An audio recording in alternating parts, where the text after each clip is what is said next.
नमस्कार. अध्यात्मामध्ये आपण पाहिलं ऐकलं अनेक प्रेरक अशा पद्धतीचे प्रेरणादायी उदाहरणं अनेक प्रकारची आपल्याला ऐकायला मिळालेली आहेत, पाहायला मिळालेली आहेत. सिद्धार्थ गौतम बुद्ध यांच्या बाबतीमध्ये एक खूप चांगली कहाणी, ज्याने आपला दृष्टिकोन प्रगल्भ होऊ शकेल अशी अत्यंत उत्तम अशी कहाणी आपल्याला एक मी सांगण्याचा प्रयत्न करणार आहे. सिद्धार्थ गौतम बुद्ध जेव्हा तीर्थाटन करत करत करत करत एका गावामधून दुसऱ्या गावामध्ये, दुसऱ्या गावामधून तिसऱ्या गावामध्ये आपला प्रवास घडवून आणत होते. आणि हा प्रवास घडवून आणत असताना अनेक लोक त्या त्या गावामध्ये त्यांचे प्रबोधनाचे प्रवचनाचे कार्यक्रम आयोजित करत असत. तिथले पंचक्रोशी मधली लोक जमत असत आणि गौतम बुद्धांच्याकडून जीवन जगण्याचं यशस्वी सूत्र, शास्त्र, तंत्र आणि मंत्र ऐकण्यामध्ये मंत्रमुग्ध होत असत. त्यातून त्यांना ज्ञान प्राप्त होत होतं. एका गावामध्ये जात असताना त्या गावातला जो प्रमुख व्यक्ती होता, मुखिया होता, तो एवढा स्वार्थी होता, एवढा भोगी होता की प्रत्येक गोष्टीचा परमोच्च भोग भोगण्याकरता माझं जीवन आहे अशा प्रकारची धारणा त्या गावातला मुखियाने आपल्या निर्माण केलेली होती. आणि गावातली लोक मात्र त्रासून गेलेली होती, त्रागून गेलेली होती की आपल्या गावचा हा प्रमुख आहे, मुखिया आहे आणि हा असा भोगी आहे, लोकांच्या वरती अन्याय करणारा आहे आणि त्याने ते बदलावं स्वतःला अशी त्या गावकऱ्यांची सामान्य इच्छा सातत्यानं होती. पण तो मुखिया मात्र त्याचं जीवन तसंच जगत होता. त्याच गावामधून गौतम बुद्धांचा प्रवास घडत असताना बुद्धांच्या प्रवचनाच्या कार्यक्रमामध्ये गावकऱ्यांनी आपलं रडगाणं मांडलं की आमच्या गावचा जो मुखिया आहे, आमच्या गावचा जो प्रमुख आहे, तो परमोच्च भोगी आहे, लोकांना त्रास देतो आहे.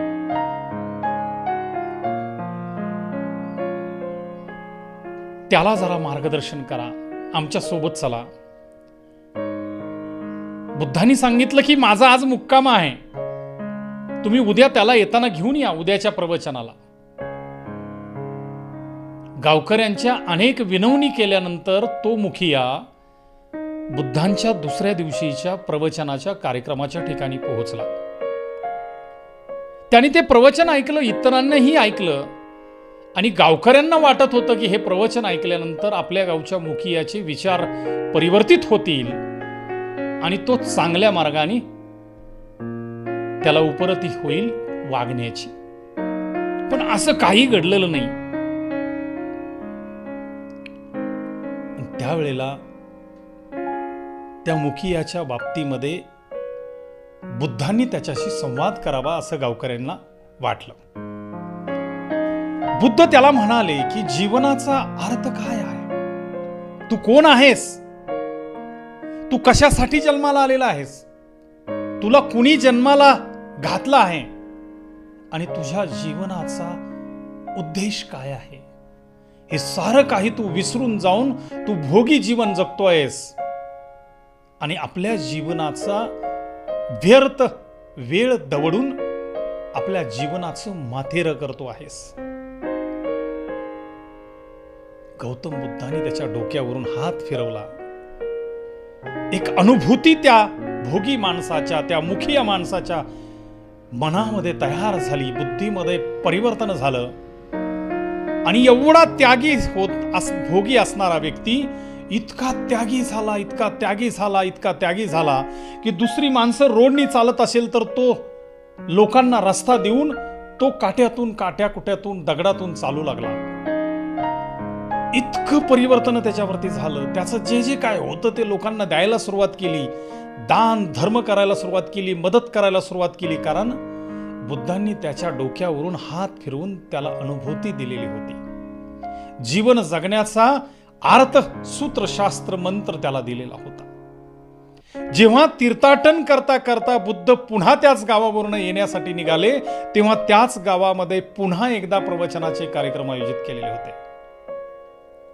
आणि त्या कार्यक्रमामध्ये तो मुखिया आणि त्या गावातले अनेक लोक तिथं आले.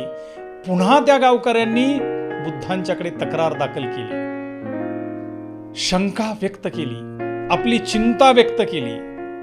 ते म्हणाले की गुरुवर्य, आपल्या आदेशानं, आपल्या माध्यमातून, आशीर्वादानं आमच्या गावच्या मुखियाला उपरती झाली, पण तो इतका भोगी होता, त्या भोगाचं टोक त्याने गाठलेलं होतं.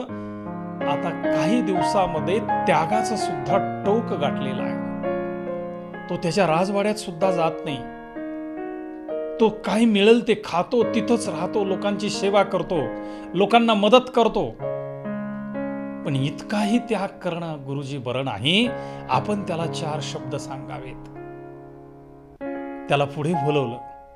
म्हणले, तू काय करतोयस? तुला जीवन जगण्याचा खरा अर्थच नाही कळाला. त्या मुखियाला गौतम बुद्धांनी सांगितलं की इकडे ये. तुला विना माहित आहे का? तुला विना माहित आहे? मुखिया म्हणला, हो माहित आहे, मी वाजवतो. आणि मग एक विना वाजवणाऱ्या व्यक्तीकडून बुद्धांनी तो विना घेतला आणि त्या मुखियाच्या हातात दिला. त्या विण्याची रचना आपल्याला सगळ्याला माहित आहे. त्याला तारा असतात, त्याला खुंटी असते. एका बाजूला तार फिक्स केलेली जाते, दुसऱ्या खुंटीला ती तार बांधली जाते. ती खुंटी जेवढी पिळेल तेवढ्या त्या तारेला ताण येत असतो आणि योग्य सूर येईपर्यंत ती तार ताणायची असते. आणि मग त्यातून मंजूळ अशा पद्धतीचं स्वर त्या विण्यामधनं निघत असतात. गौतम बुद्धांनी सांगितलं, या विण्याकडे पहा म्हटले. आता त्या तारा म्हणले, ती खुंटी जरा लूज सोड. खुंटी लूज सोडायला सुरुवात केली, तारा लूज पडल्या आणि वाजवायला सांगितलं. आता वाजव बरोबर कसा सूर येतोय पहा. तो बुद्धांच्याकडे बघून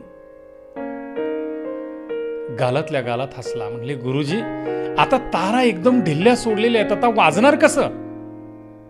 म्हणले, हे तुला कळतंय? आता म्हणले दुसरा विषय भेग. आता त्या खुंट्या पिळ आणि त्या तारांना ताण देण्याचा प्रयत्न कर. तेव्हा त्या तारांना ताण देण्याचा प्रयत्न त्या मुखियाने करण्याचा प्रयत्न केला आणि योग्य मंजूळ सोर येईल इथपर्यंत त्यांनी ताण दिला आणि तो थांबला. बुद्धांनी सांगितलं, अजून ताण दे, अजून ताण दे, अजून गुंठी पिळव. आणि तसंच करत गेला गुरु आदेश म्हणून.